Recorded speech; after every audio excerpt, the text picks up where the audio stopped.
Politique au Togo, l'opposition, l'ANC de Jean-Pierre Fabre est en pleine crise. Plusieurs membres du parti sont virés, restés jusqu'à la fin. L'Alliance nationale pour le changement, ANC, principal parti d'opposition au Togo, dirigé par Jean-Pierre Fabre, traverse une période de turbulence marquée par des dissensions internes, des exclusions et des critiques sur sa stratégie politique. Ces événements récents mettent en lumière les défis qui menacent la cohésion du parti et interrogent sur son avenir. Pour commencer, quelle est l'origine de la crise? Les élections sénatoriales au Togo.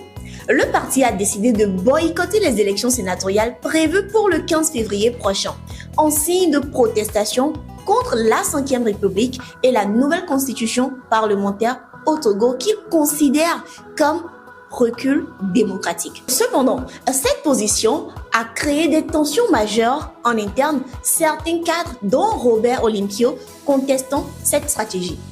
Olympio, conseiller spécial de Jean-Pierre Fabre, a choisi de se présenter aux élections sénatoriales malgré la ligne officielle du parti.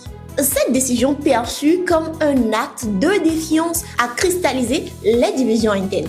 Selon Olympio, le boycott est une stratégie dépassée qui affaiblit le parti, citant l'échec des élections législatives de 2018 comme preuve. Face à ces actes de dissidence, la direction de l'ANC a réagi avec fermeté en excluant 7 cadres influents, dont Robert Olympio.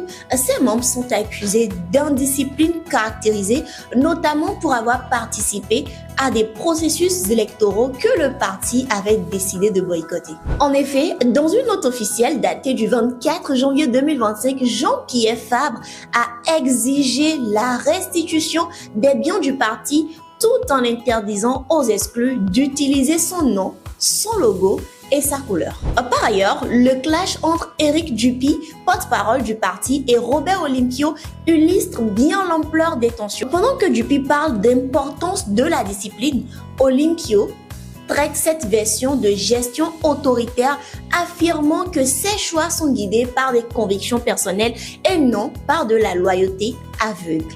La crise actuelle au sein de l'ANC soulève plusieurs interrogations sur l'avenir du parti. Le parti pourra-t-il continuer à boycotter les processus électoraux tout en restant pertinent sur la scène politique? D'autre part, le parti refuse les coalitions en raison des échecs précédents, mais tout en refusant ces coalitions, l'ANC choisit une voie solitaire, ce qui pourrait réduire son impact politique face à un régime consolidé. Chers internautes, l'ANC est à un tournant décisif de son histoire.